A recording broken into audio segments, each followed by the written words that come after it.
Om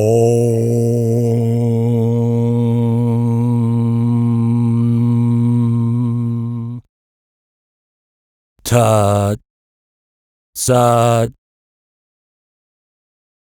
Bhagavad Gita as it is.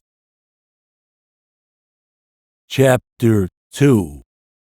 Contents of the Gita summarized.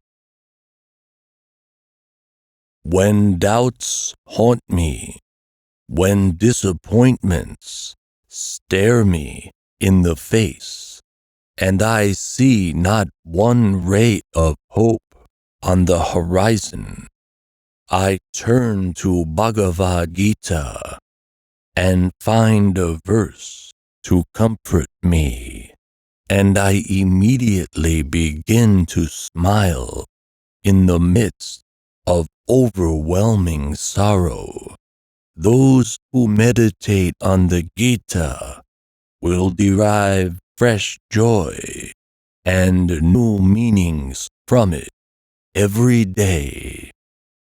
Mahatma Gandhi. Arjuna said, "O Krishna, what are the symptoms of one whose consciousness is thus merged in transcendence? How does he speak, and what is his language? How does he sit, and how does he walk?" The Supreme Personality of Godhead said, "O Partha, when a man gives up all varieties of desire for sense gratification, which arise from mental concoction, and when his mind, thus purified, finds satisfaction in the self alone, then he is said to be in pure, transcendental consciousness. One who is not disturbed in mind, even amidst the threefold miseries, or elated when there is happiness, and who is free from attachment, fear, and anger, is called a sage of steady mind. In the material world, one who is unaffected by whatever good or evil he may obtain, neither praising it nor despising it, is firmly fixed in perfect knowledge. One who is able to withdraw his senses from sense objects, as the tortoise draws its limbs within the shell, is firmly fixed in perfect consciousness. The embodied soul may be restricted from sense enjoyment, though the taste for sense objects remains, but ceasing such engagements, by experiencing a higher taste, he is fixed in consciousness. The senses are so strong and impetuous, O Arjuna, that they forcibly carry away the mind, even of a man of discrimination, who is endeavoring to control them.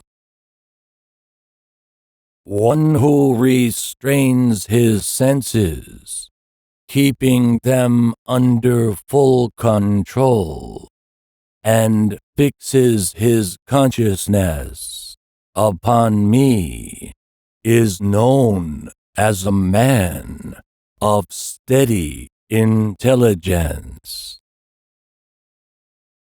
While contemplating the objects of the senses, a person develops attachment for them, and from such attachment, lust develops, and from lust, anger arises. From anger, complete delusion arises, and from delusion, bewilderment of memory. When memory is bewildered, intelligence is lost, and when intelligence is lost, one falls down again into the material pool. But a person free from all attachment and aversion, and able to control his senses through regulative principles of freedom, can obtain the complete mercy of the Lord. For one thus satisfied in Krishna consciousness, the threefold miseries of material existence exist no longer. In such satisfied consciousness, one's intelligence is soon well established. One who is not connected with the Supreme in Krishna consciousness can have neither transcendental intelligence nor a steady mind, without which there is no possibility of peace. And how can there be any happiness without peace?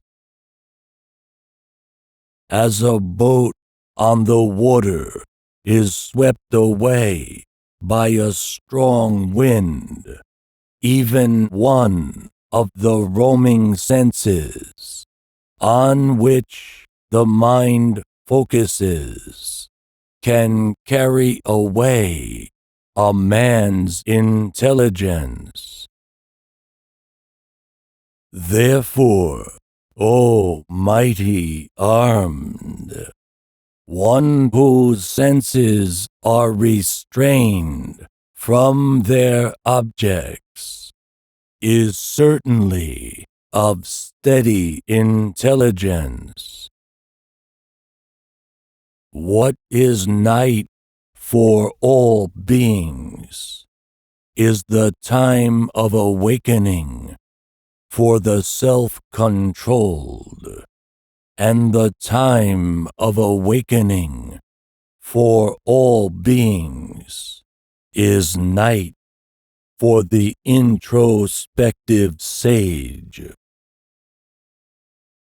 A person who is not disturbed by the incessant flow of desires that enter like rivers into the ocean, which is ever being filled, but is always still, can alone achieve peace, and not the man who strives to satisfy such desires.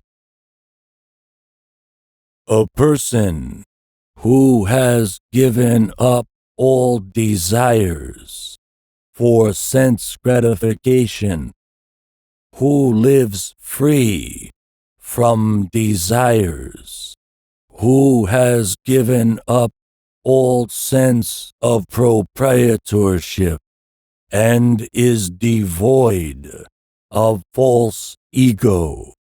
He alone can attain real peace.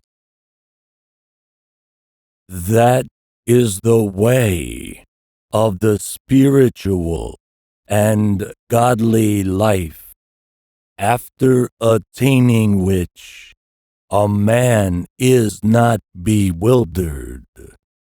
If one is thus situated, even at the hour of death, one can enter into the kingdom of God. Thus ends Chapter 2, Contents of the Gita summarized. Bhagavad Gita as it is. Om